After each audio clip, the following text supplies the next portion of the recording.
Cavaleiro Guedes, criador do blog Ideias Tecnológicas. Bom, eu fiz nos últimos 2 artigos falando sobre o Arch Linux, mas eu lendo eles não achei muito interessante. Então eu resolvi fazer esse vídeo falando sobre o Arch Linux. Bom, o primeiro aspecto que tenho que falar é que o Arch Linux realmente me surpreendeu de maneira positiva.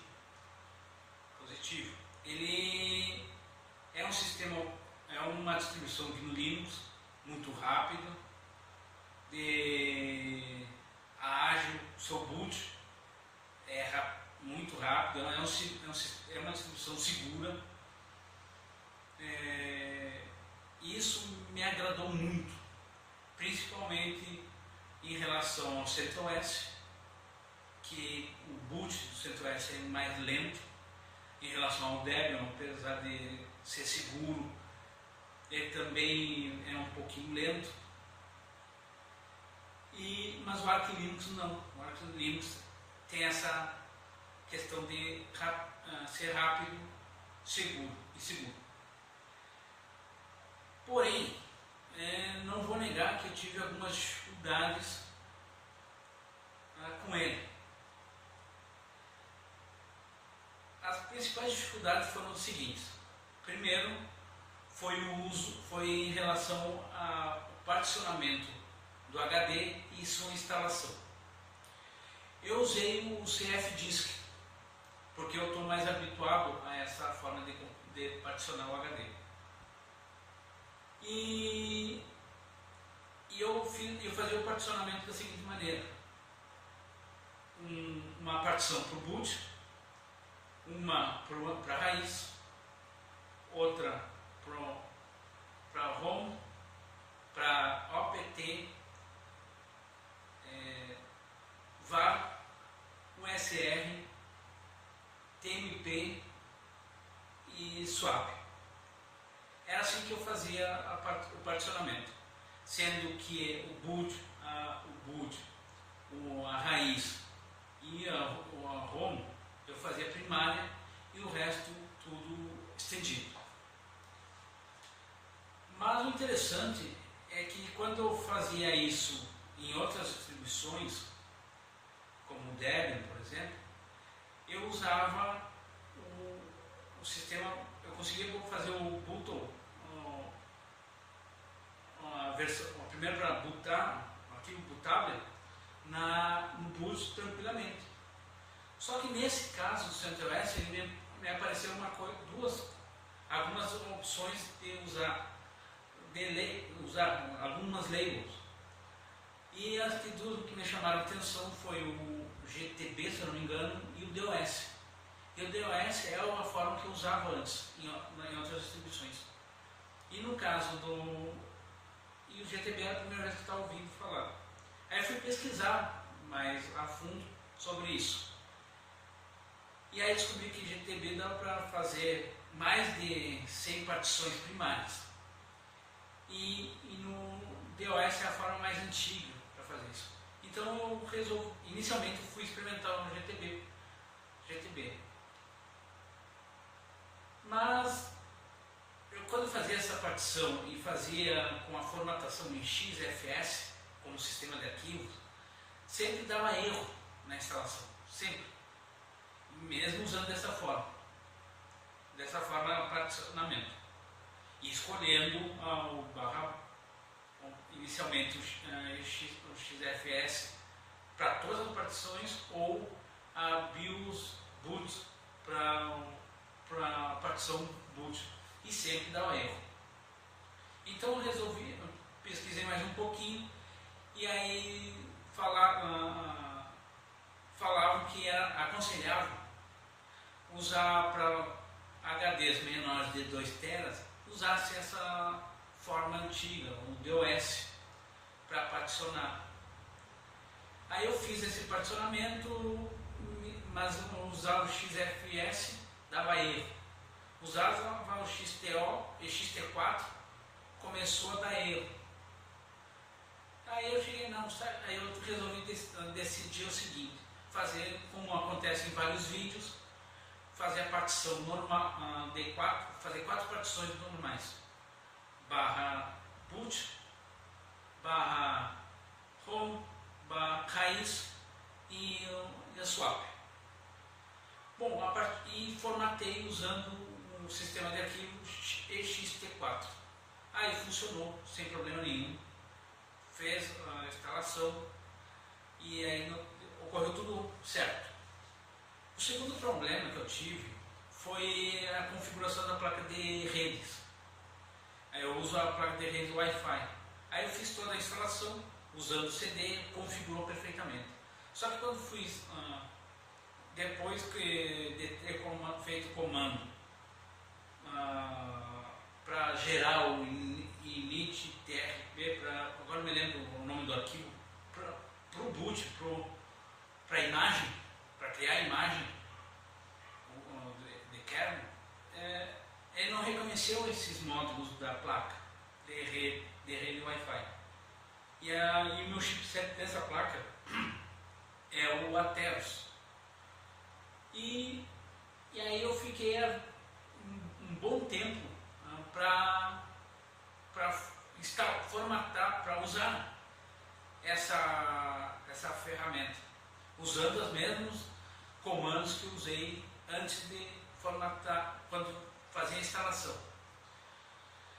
Bom, aí eu descobri o seguinte, que era para levantar, usar o System CTL e habilitar o arquivo salvo pelo Wi-Fi menu. Aí eu usava esse comando, o System CTL enable o nome desse arquivo para depois reiniciar a máquina. Aí funcionou. Mas eu fiquei quase 3 horas quebrando a cabeça para descobrir que era isso. E pesquisando, é claro. Depois, a terceira dificuldade que eu tive foi com a placa de vídeo NVIDIA. Minha placa é uma GTS 250. Instalei usando o Pacman, o NVIDIA usando o Pacman. Deu conflito com o Novell. Não adiantou eu botar no blacklist o Novell. Não funcionou. Tentei remover, dizia que removia, mas continuava funcionando. Então eu reinstalei o Novell. Aí eu tentei, antes de reinstalar, eu tentei instalar o NVIDIA. A mesma coisa.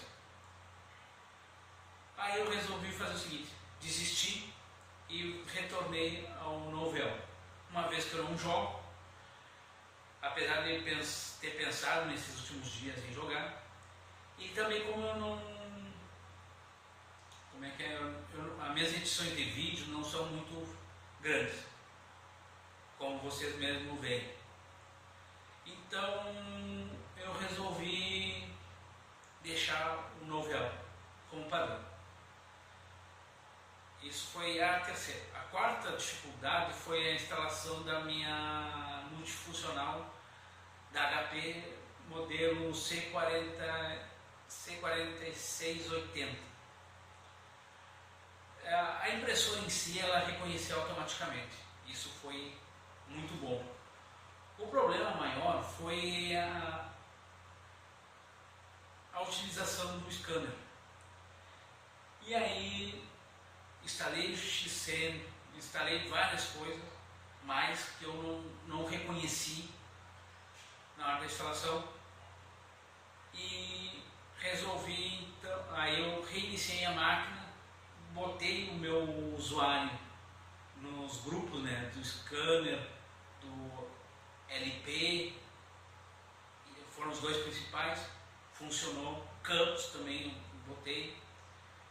Aí reiniciei a máquina e funcionou. Aí funcionou com todo o share, tudo, aí eu tive que reiniciar a máquina. E essa foi a quarta. E a quinta, maior dificuldade, e foi um dos principais motivos de eu desistir do Arch Linux nesse primeiro momento, foi o uso do VirtualBox. A instalação do VirtualBox foi fácil, usando o Pacman.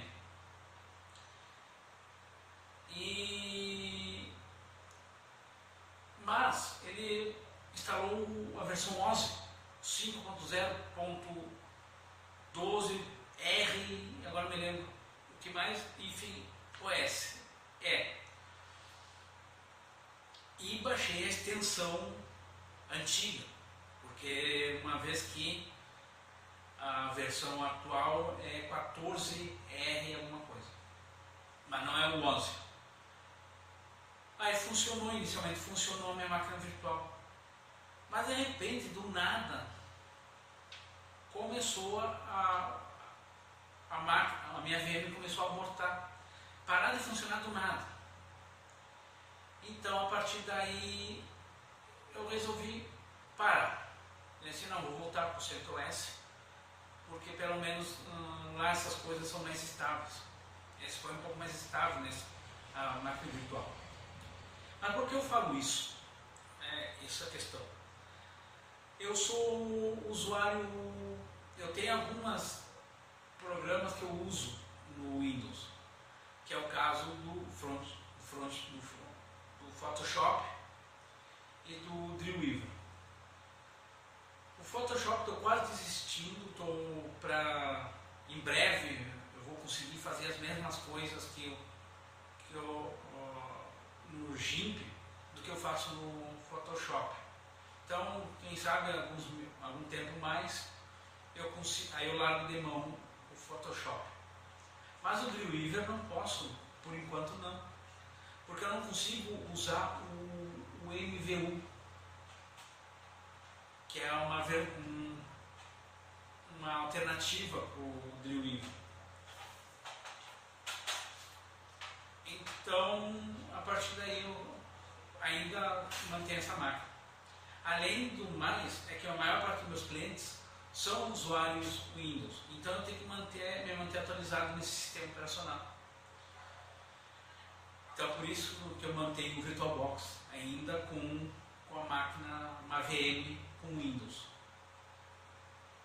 Bom, e eu acho que a outra dificuldade foi a instalação do Google Chrome. Eu tive que forçar usando a sua instalação, usando IAWords, agora não sei se é assim que se pronuncia, e forçando a barra. Mas mesmo aí, com essa forçando, aí sim consegui instalar. Mas se fosse só como a maior parte dos sites e dos artigos que falando a respeito, não dava sempre o mesmo erro, que o comando make pkg não era permitido usar como root, como usuário root, porque poderia corromper o sistema operacional. Então, essas foram as maiores dificuldades que eu tive usando o Arch Linux. E foram os motivos que me fiz eu voltar para o CentOS. Foi incompetência da minha parte? Sim, não vou negar. Foi falta de tempo também? Sim, também foi falta de tempo. E nessas últimas semanas eu tive uma série de serviços muito rápidos que me prejudicaram no estudo do Arch Linux. Então, cada vez que eu instalava, eu tinha 2, 3 horas depois do meu expediente. E aí, como eu fico o dia inteiro mexendo no computador, chega a hora que eu não aguento mais ver tela, monitor, nada, fico cansado. Então, sempre assim, 2 ou 3 horas depois, lendo manuais, descobrindo. Mas eu quero me comprometer num futuro, espero que próximo, estudar mais sobre o Arch Linux e quem sabe voltar a instalar na máquina física novamente. Bom, tenho que agradecer as pessoas que fizeram os artigos, que foram vários, e que eu vou deixar no link abaixo, na descrição, os links de algumas delas, as pessoas que eu tenho que agradecer. e que eu vou deixar, vão ser os links dele e essa forma de agradecimento. Agradeço a todos e agradeço e peço desculpa aos usuários arquivos. E até a próxima.